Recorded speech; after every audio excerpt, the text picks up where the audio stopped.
શ્રીલંકાના એક બહુ જ સારા ક્રિકેટર હતા મારવન અટ્ટાપટ્ટુ, મિડલ ઓર્ડર બેટ્સમેન. ડોમેસ્ટિક ક્રિકેટમાં એમનું ખૂબ સારું પરફોર્મન્સ. એટલે એમનું જે સ્વપ્ન હતું એક દિવસ સાકાર થયું કે શ્રીલંકાના નેશનલ બોર્ડ તરફથી એમને ઇન્વાઇટ આવ્યું કે you R selected for the playing 11 of the country. દેશની ટીમમાં એમને સ્થાન મળ્યું. એ કોઈ પણ ક્રિકેટર માટે એક સપનું હોય, અને એ દિવસે એમનું સપનું પૂરું થયું. બહુ રાજી થયા, પરિવારે આનંદ ઉત્સવ ઉજવ્યો.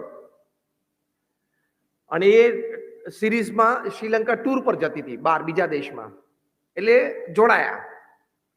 એટલે first international appearance, first test, પહેલી ઇનિંગ્સમાં 0, સેકન્ડ ઇનિંગ્સમાં 0. એટલે કોઈ પણ વ્યક્તિને દુઃખ થાય. મારવન અટ્ટાપટ્ટુને પણ દુઃખ થયું અને થોડા ડિપ્રેશનમાં આવ્યા. એના સાથી પ્લેયર્સ, એના કોચ બધા એને થોડું એનર્જી આપી. પણ ડિસિઝન તો સ્ટ્રોંગ લેવાઈ ગયું કે you are benched and send back to the country. એમને દેશમાં પાછા મોકલી દેવામાં આવ્યા. બાકીની ટેસ્ટ સિરીઝ અને વન ડે તમારે રમવાની નથી. એ થોડું અપમાન પણ લાગે વ્યક્તિને. એ પાછા આવ્યા એટલે પરિવારે જરા એમને દિલાસો આપ્યો કે થશે, આગળ થાય.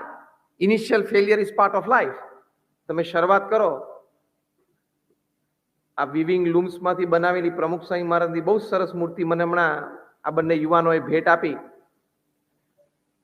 અને કહ્યું કે આમાં તો દિવસોનું કામ કર્યું. તો હવે કેટલા R&D પછી આ તૈયાર થયું હોય ને, રિસર્ચ એન્ડ ડેવલપમેન્ટ પછી, એમને તો તૈયાર થતું નથી. એટલે ઇનિશિયલ ફેલિયર્સ આવે. પ્રશ્ન ખાલી એટલો છે ને કે અત્યારની આ જનરેશન છે, યુવાનો ઘણા બધા બેઠા છે, આ બધી ટચ સ્ક્રીન જનરેશન છે. મોબાઈલ ઉપર અડે અને ડિસ્પ્લે થાય ને એટલે એનો એટીટ્યુડ બંધાઈ જાય છે. પછી હવે હું જ્યાં અડું ને ત્યાં કામ થવું જોઈએ, એવું ના થાય. ખાલી મોબાઈલમાં જ થાય. હું જ્યાં અડું ત્યાં કંઈક થવું જોઈએ, એ ખાલી મોબાઈલની સ્ક્રીન ઉપર જ થાય.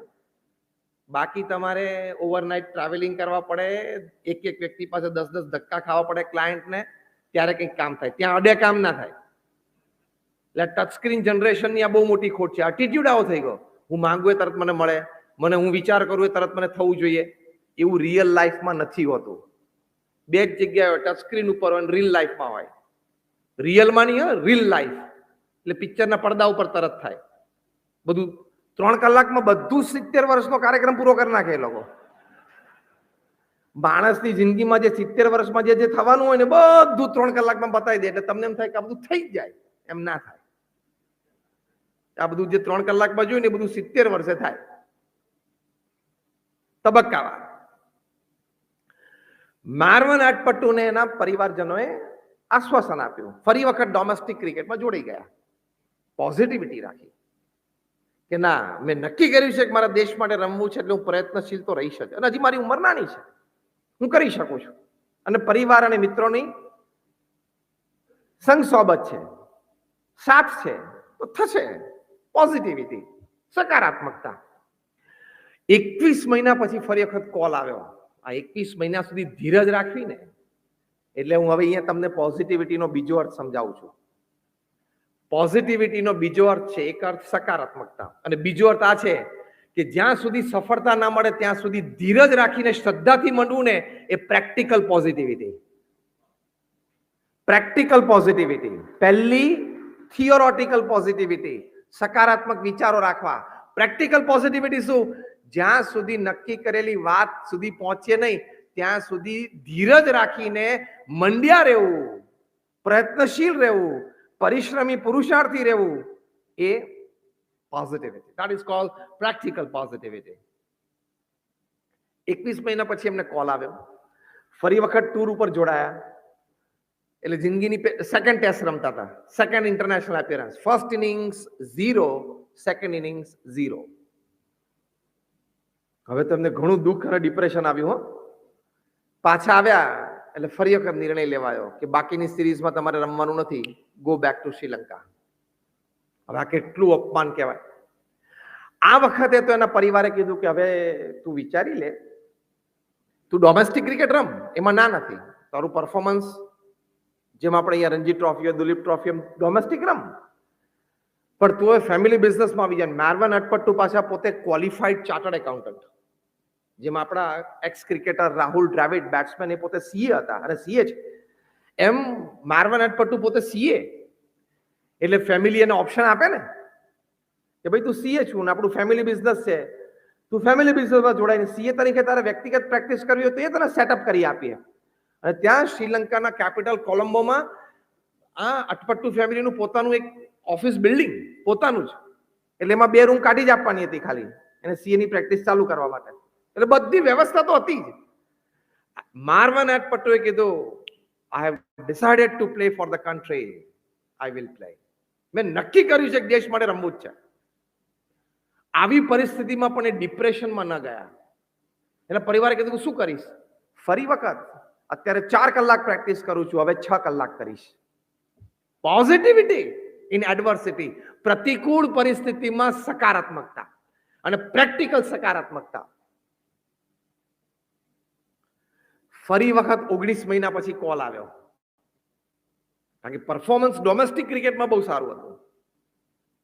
એટલે પાછા રમવા માટે ગયા. ફર્સ્ટ ઇનિંગ્સ 0, સેકન્ડ ઇનિંગ્સ 1, ખાતું ખુલ્યું પણ 1 રનથી. એટલે પાછા એમને બેન્ચ કરી દીધા, પાછા મોકલી દીધા. હવે તો હદ આવી ગઈ કહેવાય ને.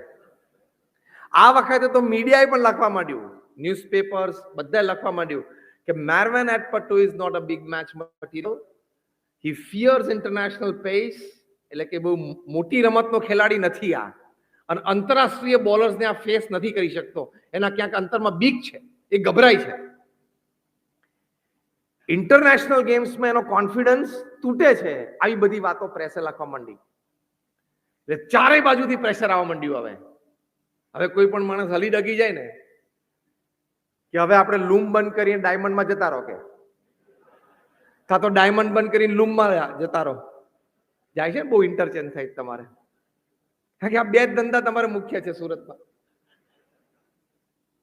લૂમમાં મુંજાય ગભરાય એટલે ડાયમંડમાં જાય, અને ડાયમંડમાં ગભરાય મુંજાય તો લૂમમાં જાય. ત્રીજો વિભાગ છે ઇન્ટુ બ્રેકેટ દેવાળું ફૂંકે તો આમ થાય. મારવાન અટપટ્ટુ પાસે ઓપ્શન હતું. પોતે સીએ પણ હતા અને એ સિવાય એક ફેમિલી બિઝનેસ પણ સારો હતો. ઓપ્શન હતું જ. એમણે પોતાનો નિર્ણય પકડી રાખ્યો કે I have decided to play for my country, I will play. હું રમીશ જ. 17 મહિના પછી પાછો કોલ આવ્યો. આ રેર કહેવાય કોઈ ક્રિકેટર માટે, પણ એમનું પરફોર્મન્સ સારું હતું એટલે કોલ આવ્યો. અને this time he scored a half century and cemented his place in the playing 11. અડધી સદી કરી અને કાયમ માટે પોતાનું સ્થાન શ્રીલંકન ટીમમાં જમાવ્યું. Top of the middle order રમતા મારવાન અટપટ્ટુ એમના કારકિર્દી દરમિયાન આગળ ઉપર પછી 5000 ટેસ્ટ રન્સ કર્યા, 16 ઇન્ટરનેશનલ સેન્ચુરીઝ કરી અને 6 ડબલ સેન્ચુરીઝ ટેસ્ટમાં કરી અને એક પ્રેરણાદાયી વ્યક્તિત્વ સમાજને પૂરું પાડ્યું.